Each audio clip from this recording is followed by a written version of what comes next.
হচ্ছে চারটা। আমরা চারটা দাবি বাস্তবায়ন করার জন্য শাহবাগে অবস্থান করছি। আমাদের চারটা দাবির মধ্যে হচ্ছে আমাদের নিয়োগ নেই। আমরা গত 16 বছর যাবৎ পড়াশোনা করছি, কিন্তু আমাদের সরকারিভাবে কোনো নিয়োগ নেই। অথচ আমাদের সরকারি বেসরকারি আমাদের বাংলাদেশের বিভিন্ন জেলায় প্রতিষ্ঠান রয়েছে। তাহলে আমরা যে পড়াশোনা করছি, তাহলে আমরা এত কষ্ট করে পড়াশোনা করার পর আমাদের নিয়োগ না থাকলে আমরা কোথায় যাব? এটা হচ্ছে আমাদের প্রথম দাবি, আমাদের নিয়োগ চাই। দ্বিতীয় দাবি, আমাদের কোনো ইন্টার্নশিপ নেই।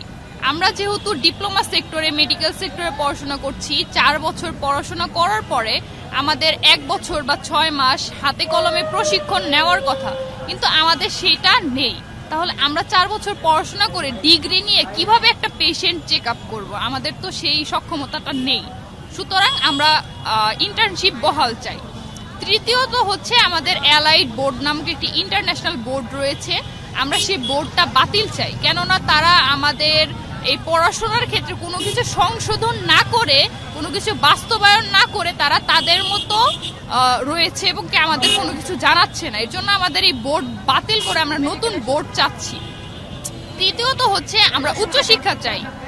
উচ্চশিক্ষা চাই কারণ ডিপ্লোমা সেক্টরে সব ক্ষেত্রেই উচ্চশিক্ষা রয়েছে, যেমন নার্সিং বলেন, ইঞ্জিনিয়ারিং বলেন, সব ক্ষেত্রে, কিন্তু আমাদের কোনো উচ্চশিক্ষা নেই। তাহলে আমরা কোথায় যাব?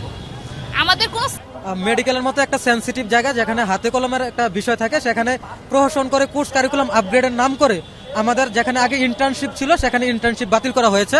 আজকে আমরা ইন্টার্নশিপ পুনর্বহালের দাবিতে আমরা এখানে আন্দোলনে আসছি, অর্থাৎ কোর্স কারিকুলাম সংশোধনের দাবিতে আমরা আন্দোলন করছি। আপনারা জেনে আরো ব্যতীত হবেন যে শিক্ষা হচ্ছে মানুষের মৌলিক অধিকার।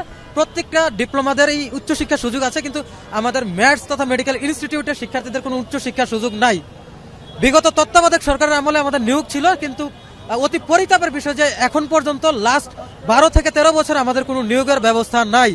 এবং আমাদের মেডিকেলের মতো এরকম একটা সেন্সিটিভ জায়গা আপনি দেখবেন যে কমিউনিটি ক্লিনিকে, যেখানে কমিউনিটি উপসহকারী মেডিকেল অফিসাররা সেবা দেওয়ার কথা, সেখানে নন মেডিকেল পার্সন দিয়ে অ্যান্টিবায়োটিক সহ বিভিন্ন সেবা দিচ্ছে। অথচ আমরা Bangladesh medical and dental council তথা বিএমডিসি থেকে রেজিস্ট্রেশন পাওয়ার পরেও আমরা আজ আমার ভাইরা বেকার হচ্ছে, আমাদের কোনো নিয়োগের ব্যবস্থা নাই। সুতরাং আমরা আমাদের কর্মসংস্থানের সুযোগ চাই। আমাদের আজকের এই আন্দোলনের 4টা দাবি নিয়ে এসেছি।